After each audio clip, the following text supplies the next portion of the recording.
Buenos días a todos. Vamos a comenzar con la clase de hoy. La clase programada para la cátedra de farmacología de hoy es la de relajantes musculares. Como les había dicho, siempre en cada medicamento o en cada droga que utilicemos para modificar el comportamiento de un órgano, de un tejido, de una célula en particular, tenemos que conocer y dominar perfectamente cómo es que esta funciona antes de que intentemos alterarla con algún fármaco, alterar la acción de una de estas células mediante la interacción con alguno de sus receptores. Entonces, lo que ahora vamos a hacer antes de tocar puntualmente los relajantes musculares es hablar acerca de la fisiología de la contracción muscular. Como ustedes bien saben, esto ustedes ya lo han llevado en segundo año en la clase de fisiología, así que yo asumo que está fresco en sus cabezas. Bien. Lo que ustedes están observando en pantalla es claramente una unión neuromotora, una placa neuromotora. Entonces, lo que vemos aquí arriba, por ejemplo, es una neurona presináptica, el espacio sináptico, y aquí abajo se encuentra el músculo que posee, como podemos ver pequeñito, una representación esquemática de los receptores nicotínicos y de los canales de sodio y potasio. Bien. Vamos a ver más o menos a gran escala qué elementos, a grosso modo, componen esta unión neuromuscular y cómo es que esta funciona para lograr finalmente una contracción muscular efectiva. Por aquí arriba tenemos el primer punto a tratar, que es muy importante, que es la neurona presináptica. Es importante porque tenemos que observar que en esta neurona presináptica tenemos varias vesículas sinápticas que están llenas de moléculas de acetilcolina. La acetilcolina es una mezcla de la colina y acetilcoenzima A que se va a fusionar dentro de esta neurona presináptica, como vemos acá, y esto se va a guardar en estas vesículas. Estas vesículas, como después vamos a explicar, migran hacia la superficie de la neurona, liberan su contenido, que en este caso es acetilcolina. Esta acetilcolina llega aquí a los receptores, interactúa con ellos, se abren los poros, se abren los canales, y va a ingresar sodio y potasio, se va a producir una despolarización y luego va a producirse dentro toda una cascada de acontecimientos que vamos a ir detallando de a poco. Memoricen esta imagen en su cabeza. Esto es muy importante que lo vean y lo tengan claro cómo es una unión neuromotora, porque en base a esto vamos a desglosar o detallar los conocimientos que están a continuación. Entonces, habíamos dicho primero que estas vesículas sinápticas contienen acetilcolina. Como ustedes saben, la acetilcolina forma parte del sistema nervioso autónomo y es el principal neurotransmisor del parasimpático, ¿ok? Por un lado el simpático con su noradrenalina, por el otro lado el parasimpático con la acetilcolina. Sin embargo, esa acetilcolina que tiene una acción muy diferente en el sistema nervioso parasimpático, en este punto nos interesa su acción puntual sobre los receptores nicotínicos. Y es de lo que vamos a hablar. Por favor, memoricen que existen receptores nicotínicos para la acetilcolina que están encargados puramente de la contracción muscular. Así que esto ténganlo claro. Bien, vamos a avanzar.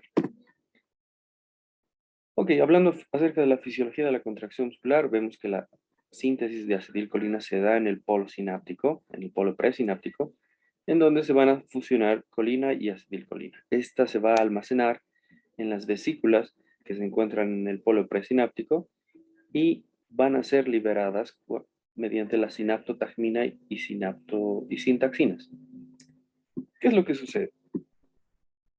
Sabemos que todo esto responde a potenciales de acción y despolarización. Cuando un potencial de acción llega a este punto y moviliza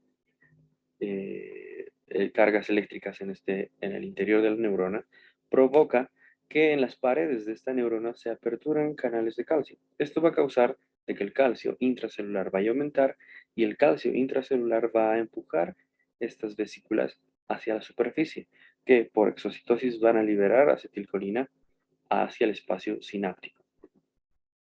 Entonces, hay un concepto que hay que saber, que es el concepto del cuanto, Un cuánto es una cantidad de acetilcolina contenida en una vesícula.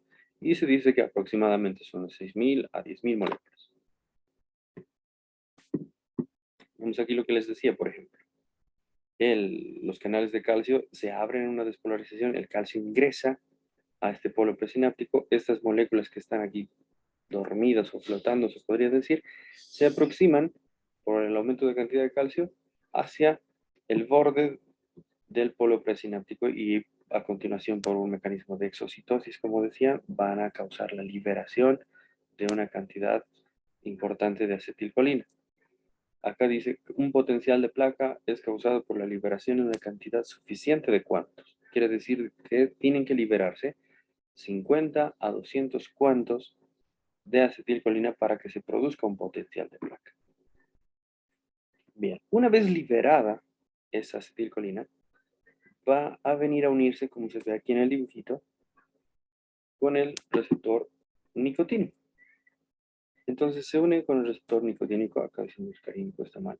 El receptor nicotínico se une a la acetilcolina y esta, como una especie de llave o cerradura, va a abrirse. Aquí vamos a ver en un dibujo que tenemos acá, en el que este es el receptor, es un esquema del receptor nicotínico, en el que tiene varias subunidades. Si nosotros vemos microscópicamente, tiene dos subunidades alfa, una subunidad beta, una subunidad delta y una subunidad que puede cambiar dependiendo de la situación. Esta puede ser epsilon o puede ser gamma.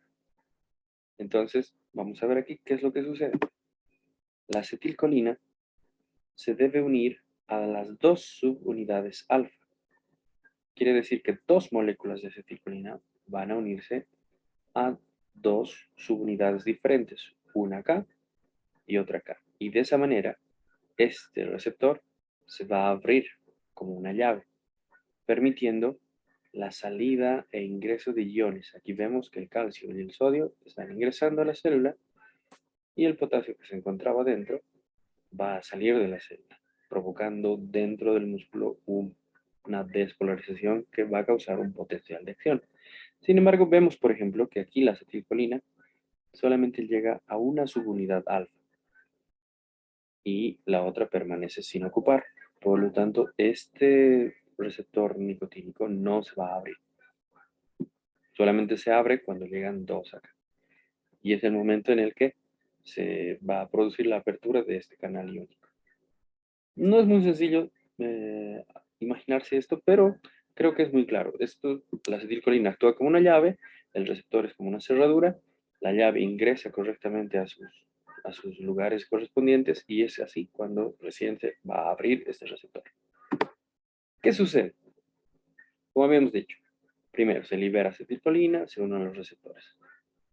Se produce una unión con los receptores y llegada del potencial de acción a los túbulos T. Estos túbulos T son unas hendiduras que existen en la superficie de la membrana celular muscular y esto va a provocar de que exista una salida de calcio desde el retículo sarcoplásmico. Va a haber calcio iónico liberado dentro del sarcoplasma. Esto va a ir a activar a las fibras de actina y miosina. Sabemos que estas fibras de actina y miosina, como se ve acá abajo, están sobrepuestas. Estas son las fibras, las chiquititas, las delgaditas son las fibras de actina que están ancladas a los discos C. Nosotros tendríamos imaginariamente disco C acá uno y acá otro. Y estas fibras están superpuestas. Las fibras de actina se encuentran acá y la fibra más gruesa de miosina se encuentra aquí al medio. Es como que están entrelazadas y tienen una especie de uniones aquí que más rato vamos a ver en un pequeño videito cómo es que funciona el mecanismo de bisagra para que estas fibras, la actina y la miosina, se superpongan mediante este mecanismo. Por lo pronto es importante saber que este potencial de acción llega a la membrana del músculo, provoca un intercambio iónico, el calcio ingresa al sarcoplasma y las fibras de actina y miosina por sus mecanismos en bisagra son estimuladas por el calcio y consumen energía y van a causar de que estas fibras se entrecrucen, provocando de que haya un acortamiento entre disco C y disco C provocando una contracción muscular. Comienzo la contracción. Aquí dice eliminación de la acetilcolina por la acetilcolinesterasa. Esto es importante que lo sepan, porque acá, si bien hay vesículas llenas de acetilcolina que liberan mucha acetilcolina en el espacio sináptico, aquí también sobrenada una sustancia que se llama acetilcolinesterasa. Ustedes saben que asa corresponde a una enzima y en cuanto es liberada la acetilcolinesterasa viene y la deshace, la, la disgrega en sus componentes que habíamos visto más antes, que es la colina y la acetilcoenzima A. Entonces, la deshace. La acetilcolina que no se une a los receptores, e incluso la que se une, es degradada, deshecha por esta acetilcolinesterasa. Esto para evitar de que haya una contracción muscular prolongada, que esto podría provocar tetanización. Entonces, el ciclo viene aquí que se elimina la acetilcolina restante por la acetilcolinesterasa, se recapta el calcio iónico por el retículo sarcoplásmico, quiere decir que el calcio vuelve al retículo, se recubren los lugares activos sin interacción de los puentes cruzados, significa que esta bisagrita que estaba en contacto, mantenía en contacto la fibra de actina y la miosina, se libera, provocando de que estas fibras empiecen a liberarse y van a acabar así como en un principio, alargadas. Entonces eso va a producir una relajación y un regreso pasivo a la longitud de reposo. Tenemos aquí un pequeño video que muestra cómo es que estas pequeñas cabezas de miosina van a unirse a la de actina y van a provocar un empuje de la fibra, provocando de que estas fibras se entrelacen. Veamos, por favor. En el primer paso, esta cabeza se une a la fibra de actina, se libera energía. En el segundo paso se producen los golpes de fuerza que se dicen, se libera más energía y este punto va a ejercer de bisagra para que esta fibra se mueva. Si bien aquí vamos a repetir esto, acá se produce una bisagra y esto va a llevar a la fibra a moverse, a deslizarse una sobre otra y esto va a causar de que eventualmente la fibra muscular disminuya de tamaño. Y eso básicamente es la contracción muscular. Posteriormente el calcio vuelve a su lugar y provoca de que esta unión que pasó aquí se deshaga. Por lo tanto, las fibras vuelven a su posición original, provocando la relajación muscular.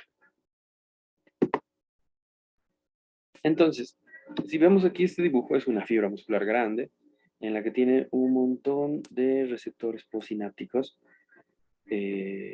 disgregados, o sea, están puestos por todas las, son fetales, son inmaduros, este es en la etapa fetal precoz. A medida que el feto va creciendo y los nervios van creciendo e invadiendo toda la estructura muscular, el polo nervioso se une al músculo. El nervio contacta con el músculo. Entonces, eso va a causar de que muchos de estos receptores, como habíamos visto aquí arriba, que tienen subunidades que pueden variar, a esto me refería con que pueden variar de acuerdo a la situación. Los receptores inmaduros son aquellos que tienen la subunidad gamma y los receptores maduros son estos que tienen la subunidad épsilon. Vamos a ver aquí.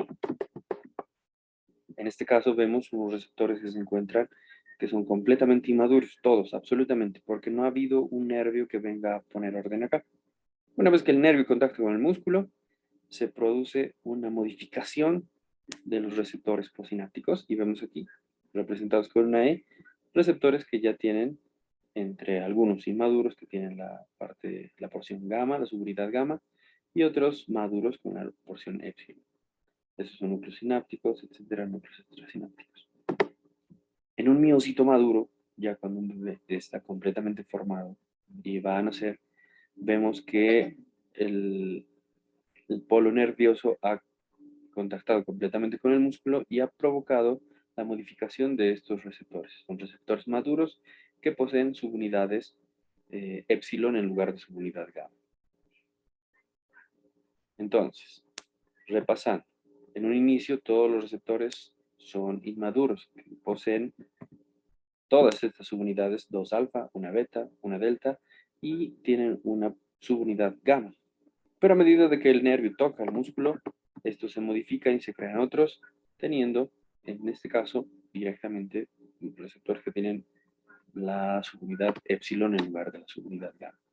Esto es importante no ahora, sino después cuando hablemos de ciertos medicamentos que modifican estos receptores. Y cómo es la reacción de cada receptor a la droga que estamos administrando es muy diferente y por esto es importante que conozcamos esto. Por ejemplo, aquí dice un nervio desnervado o con un estado patológico en pacientes en los que tienen una sección nerviosa o pacientes que han estado inmovilizados durante mucho tiempo.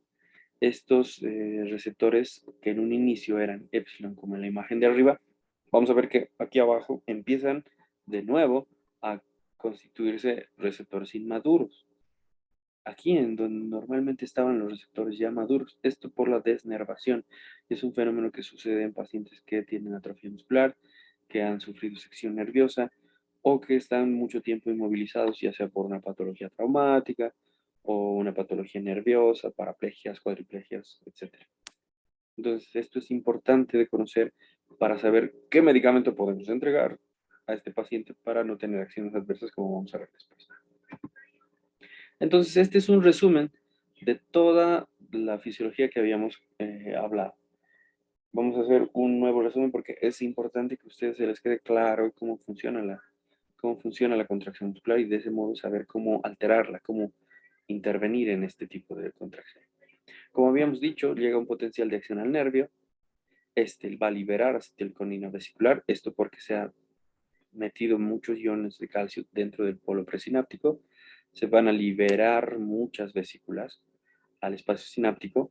Esto va a causar de que en estos receptores nicotínicos se abra esa llave que habíamos dicho el receptor, como acá está descrito, se abre el receptor y provoca una despolarización dentro de la fibra muscular, un aumento de la permeabilidad al sodio y al potasio, un cambio eléctrico dentro de la célula. Ya habíamos hablado de eso de despolarización. Luego viene una hidrólisis de la acetilcolina en el espacio sináptico, como habíamos dicho, por su enzima, por la acetilcolinesterasa. Se provoca un potencial de acción muscular, se provoca una contracción, una difusión de la excitación en el músculo y una contracción muscular. Ok, entonces tenemos claro cómo es la contracción muscular y a continuación tenemos que ver cómo es que funciona un relajante muscular. Bien, para empezar, como en todo medicamento, siempre vemos y nos hacemos la pregunta hipotética de cómo rayos es un relajante muscular ideal. Cuando hablemos de un analgésico vamos a decir igual, ¿cuál es el analgésico ideal? Cuando hablemos de antibióticos vamos a hablar también de cuáles son las características que tendría que tener un antibiótico ideal. En este caso, el relajante muscular ideal debería reunir características como ser rápido y tener un rápido y predecible tiempo de inicio de acción, tener una constante duración de acción, saber cuánto dura tu relajante. Tú vas a poner una dosis y tienes que saber cuánto tiempo va a durar esta dosis y tienes que saberlo con mucha seguridad. Pronta reversibilidad quiere decir de que debe ser fácil de cambiar su acción, de tener un antídoto, en otras palabras. No debe producir metabolitos ni tener efecto acumulativo. No debe provocar alteraciones cardiovasculares o liberación de histamina. La mayor parte de los relajantes lamentablemente sí nos producen este tipo de alteraciones y liberación de histamina. Entonces esto es algo que tenemos que cuidar porque no se puede administrar el mismo medicamento a todos los pacientes. Pacientes que tienen hipotensión y nosotros les provoquemos una liberación de histamina, vamos a empeorar esta hipotensión y vamos a causar daños a la circulación y bajadas importantes en la tensión arterial media. Buen perfil en los extremos de la vida. Buen perfil en los extremos de la vida, como en los neonatos, en los bebés recién nacidos y en los alumnos.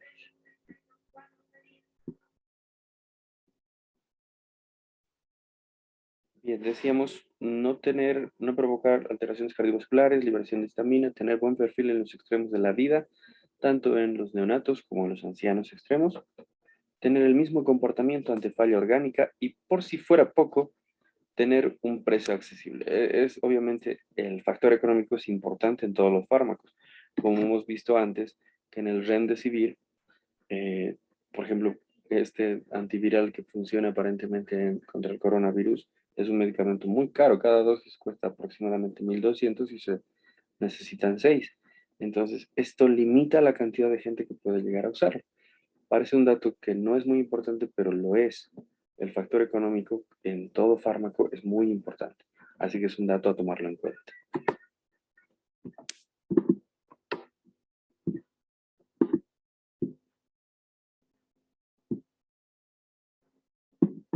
Muy bien. Vamos a ver. El mecanismo de acción, entonces, de todo relajante muscular es buscar el bloqueo de la transmisión neuromuscular. Hemos visto toda una cascada de acciones en la fisiología de la contracción muscular y el mecanismo de acción de estos medicamentos se produce fundamentalmente por dos maneras. Uno, la persistencia de la despolarización, que se da con los bloqueantes neuromusculares despolarizantes, o sencillamente el antagonismo, con los bloqueantes neuromusculares no despolarizantes. ¿Cómo es la persistencia de la despolarización? Significa que se produce un agonista en la placa motora y va a provocar la parálisis, la acción de corrientes eléctricas prolongadas, va a originar una despolarización continua y esto en algún momento va a inactivar los canales de sodio. Quiere decir que estas fibras van a ser permanentemente estimuladas, estos receptores, y todos los canales que se encuentran alrededor van a ser inactivados por, no se podría decir por cansancio. Entonces, esa es una de los tipos que puede funcionar para bloquear la contracción muscular. Y otro de ellos es el antagonismo, que lo que se va a hacer es bloquear este tipo de llave cerradura acá. Habíamos dicho que tiene que haber 2 moléculas de acetilcolina en el receptor nicotínico en cada subunidad alfa para que ésta se abra y permita el intercambio iónico. Pero si nosotros bloqueamos uno de estos, acá por ejemplo dice el curare, que es la molécula básica de los relajantes musculares, si uno de ellos viene y se une a estas subunidades alfa, va a provocar que solamente una acetilcolina venga y se una a la otra subunidad alfa, evitando de que, en otras palabras, la llave entre correctamente a la cerradura. Por lo tanto, este receptor no se va a abrir, no va a producirse un intercambio iónico, no va a ingresar calcio dentro de la célula. Acá, no va a ingresar calcio dentro de la célula y no va a provocar de que al final de cuentas se produzca todo ese mecanismo causado por todo ese intercambio iónico. Entonces, lo que estaríamos haciendo es cerrar la puerta, poner una cerradura aquí, un bloqueo acá en la membrana muscular y evitaríamos que todos estos iones provoquen todos estos mecanismos que habíamos descrito aquí abajo. El entrelazamiento de las fibras, la liberación del calcio de los retículos sarcoplásmicos, etcétera. Todo eso se anula porque esta puerta no se va a lograr abrir. Entonces, en la siguiente clase nosotros vamos a hablar de los tipos específicos de cada relajante muscular, pero en este punto es importante que ustedes entiendan de que todos los bloqueantes neuromusculares van a actuar casi de la misma forma, antagonizando o viniendo a bloquear estos receptores que son importantes para que la acetilcolina lleve a cabo su normal función. De nuevo, si las dos moléculas de acetilcolina no se unen al receptor nicotínico, esto no se va a abrir y no se va a provocar contracción muscular. Por lo tanto, todos los músculos que estén expuestos a este mecanismo van a relajarse. Y esto es lo que en anestesiología conocemos como relajación muscular exitosa para procedimientos quirúrgicos. Esto te sirve tanto para intubar pacientes, para que el cirujano que esté explorando, si sea tórax o abdomen, tenga una mejor visión, ya que los músculos van a estar completamente relajados y van a permitir una adecuada exploración de la zona. Porque si nosotros mantenemos todos esos músculos tensos como normalmente lo están, no va a poder explorarse adecuadamente ningún campo quirúrgico y vamos a prolongar el tiempo en el que el paciente es operado. Y eso no es bueno ni para el cirujano, ni para el paciente y obviamente ni para el anestesiólogo. Esto es muy importante que lo sepan. Muy bien, vamos a concluir la clase de hoy aquí y les pido que repasen en sus casas los distintos medicamentos, tanto los despolarizantes como los no despolarizantes, para poder hablar en detalle en la siguiente clase de la característica individual de cada uno de estos fármacos. Muy buenas, hasta luego.